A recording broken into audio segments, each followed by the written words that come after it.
Hello mga kamamay, tarot, no? Ito na naman si Madam ano nyo, tarot nyo, nakikay. Salamat po sa lahat ng sumusuporta, ha? Salamat.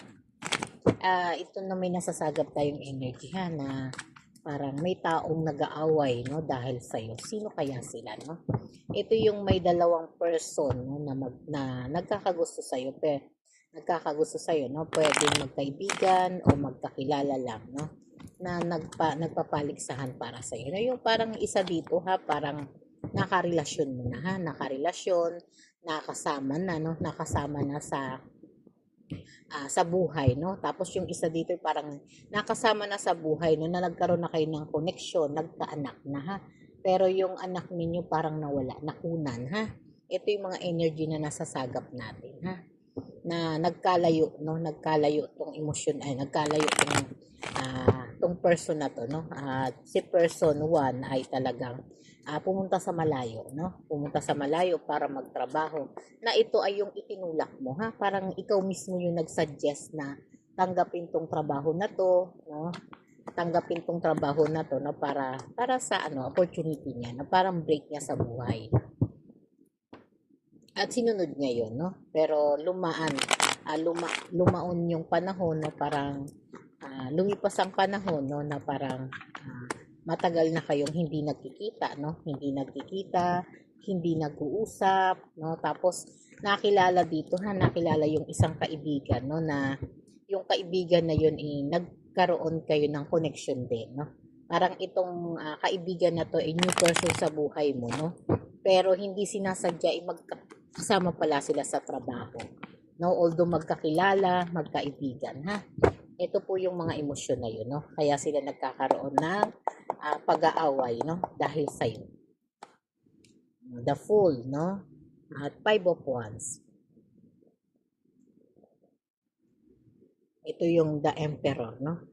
Si Emperor ay medyo, parang galit. At see the words, no? Kaya hindi ka masaya, no? Hindi masaya ngayon tong emosyon na to, ha? Hindi kita yung ating card. At ito no sa The Fool, ha, pinapakita dito, ha, yung parang ito yung mga emosyon, no, na parang hindi seryoso. Hindi seryoso, naglalaro, nagloloko. At ito yung mga emosyon na parang walang katiyakan na relasyon, ha? Parang walang totoong koneksyon. No, parang kulang na lang sabihin ng card na to, no, free ka, no? Free doon sa mga emosyon na yun, no? Single, no? Ikaw yung single na habang tumatagal, gumaganda at gumagwapo, ha? Ito naman ay talagang open sa lahat ng gender, ha? Kung kanino to makakonect, no? At ito nakikita natin, ha, na talagang yung pagiging passionista mo, yung pagiging good looking ay nakikita natin sa personality mo, ha? Kaya hindi ka rin hindi ka rin hirap, no, makahanap ng mga tagahanga, no? At andoon ang good personal good looking mo, ha? At yung charisma mo, no, bilang isang magandang persona, gwapong persona, no? At ito po sa 5 of Wands, no? Pinapakita pa rin po dito, no, na ito yung mga sitwasyon na nagbibigay sa iyo, no, na parang nagkakaroon ng mga pagtatalo, no? Pagtatalo doon sa behind your back, no? Na talagang dumating sa panahon na itong dalawang tao na to, no? Dalawang person si ex-person mo, no? At saka si new person mo ay talagang dumating sa punto na nagkagulatan, ha? Na magkakilala pala kayo, no? At kakilala mo pala itong dalawa, no? Na nagagwapuhan at nagagandahan, no? Na hindi nila inaakala, no, na iisang connection kayo, ha? At dahil doon, no, nagkaroon ng gap, no, ang kanilang samahan, nagkaroon ng problema po, ha? At ito si Emperor, ha? At dumating sa panahon na talagang si Emperor, no, ito yung ex-person mo, no, ay talagang dumating sa panahon na talagang nagalit, ha? Nagalit at hindi ka na kinausap halos, ha? At ito yung emosyon na talagang sinabi niya, no, na yan ay person ko, no? Bakit mo pinupormahan, no? Alam mo magkaibigan tayo. Bakit mo ginawa yan sa akin, ha? Kaya dumating sa punto no na talagang nagkaroon sila ng personal na alitan ha. At kahit kontrolin niya yung issue no, parang hindi na rin niya nakontrol nung panahon na yun kasi dumating sila sa panahon na talagang nag-away sila ha. Nag-away, nag-unfriend no, sa isa't isa no, at dumating sa punto na nag-iiwasan sila kahit sa trabaho no.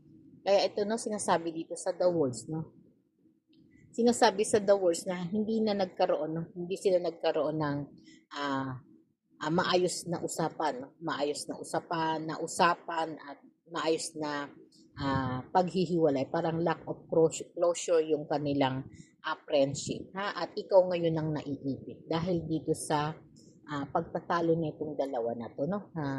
Na yung expression mo ay talagang andun pa rin yung tiwala at pagmamahal sa iyo no, at andun yung takot niya no na baka maagaw ka ng new person sa buhay mo no, kaya dumadating sa punto na sobra-sobrang proteksyon ang ibinibigay niya sa iyo at yung proteksyon na yun no medyo ano no medyo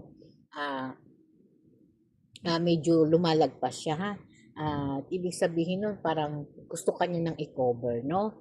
Pero hindi naman siya gumagawa ng hakbang, no? Para sa iyo kaya ikaw ay talagang naghihintay lang sa kanya, no? At nananatili kang umaasa, no? Na sana isang araw bumalik na siya sa buhay mo dahil sa tagal ng panahon ay wala kayong balita, no? Pero yung new person mo ang nagsasabi sa iyo, no? Nang nangyayari sa kanila. Kaya sila nagkakaroon ng gap ay dahil sa iyo, no?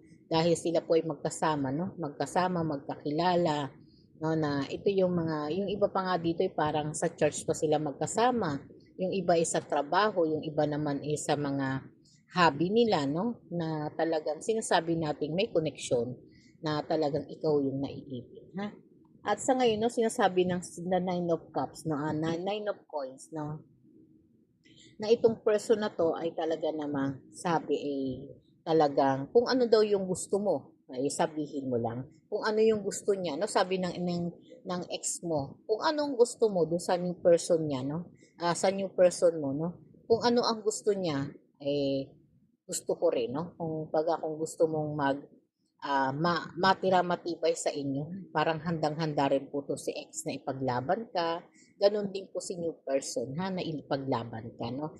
Sinasabi pa rin dito no, na dahil sa iyo no, dahil sa iyo na parang andoon yung sinasabi na talagang hindi sila bibitaw kahit sila'y magkaroon ng problema at pag-aaway. Dahil andoon yung pagmamahal ha. Andoon yung pagmamahal, andoon din yung respeto. No? Na talagang sabay kanilang minahal, no? At ito si The Hermit ha, at saka si Eight of Cups, no? Sa Eight of Cups, no?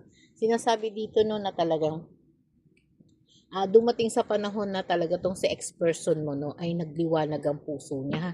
At isipan niya na na-realize niya na until now mahal ka pa rin ito ha, at walang papalit no sa puso niya na talagang ikaw lang no, ikaw lang yung itinatangi, ikaw lang yung gustong makasama, ikaw lang yung forever niya ha. Ay dito may forever ha, at sinasabi pa rin dito na ipaglalaban ka niya no.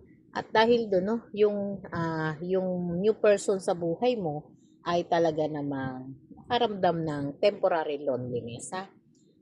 Dito sinasabi pa rin ha na talagang andun yung emotional no, parang emotional withdrawal lang ginawa niya ha. Parang sabi niya no, talagang ready to si ex-person na ipaglaban ka ha. Kaya paano ang gagawin ko no? Kailangan kong bumitaw. Kailangan kitang bitawan. Kailangan kitang hindi pansinin no? Para hindi maapektuhan ang aming ano no, ang aming relasyon bilang magkasama, magkaibigan o magkumpare pa man ha. At ito sinasabi ni Queen of Swords no, dahil doon no naaapektuhan ka dahil nakakarating sa iyo no yung emosyon ng dalawang taong ito no, na si ex-person at saka si new person no. At ito no parang nagkaroon ng liwanag to sa ng clarity no. Kaya ngayon no, sinasabi nga ng isip mo na mayroon palang pag-aaway na hindi mo nalalaman ha. Kaya dahil ikaw ang naiipit dito no, parang gusto mo na lang munang magpahinga o hindi na lang sila entertaining. Kung sino na lang yung dadating sa iyo at sino yung unang magsasabi na mamahalin ka, pakakasalan ka, doon ka na lang dedepende ha. At yung punto na napalapit ka rin dito sa new person no, kaya parang nag-aalangan ng puso at isip mo na bitawan silang dalawa no. Kaya ngayon, merong mga tanong sa isip mo, no? Sino sa kanila ang pipiliin mo? Sino sa kanila ang mamahalin mo, no? Kaya ngayon, hindi ka na masyadong sigurado dito sa emosyon mo na to, no? Kaya, sabi ng card mo, hintayin mo na lang na sila mismo ang magpakita at mag-effort sa'yo, ha? Para doon mo maramdaman kung anong feelings meron ka para sa kanila, no? At hindi na makaranas ng kalituhan, no? Okay po, salamat po.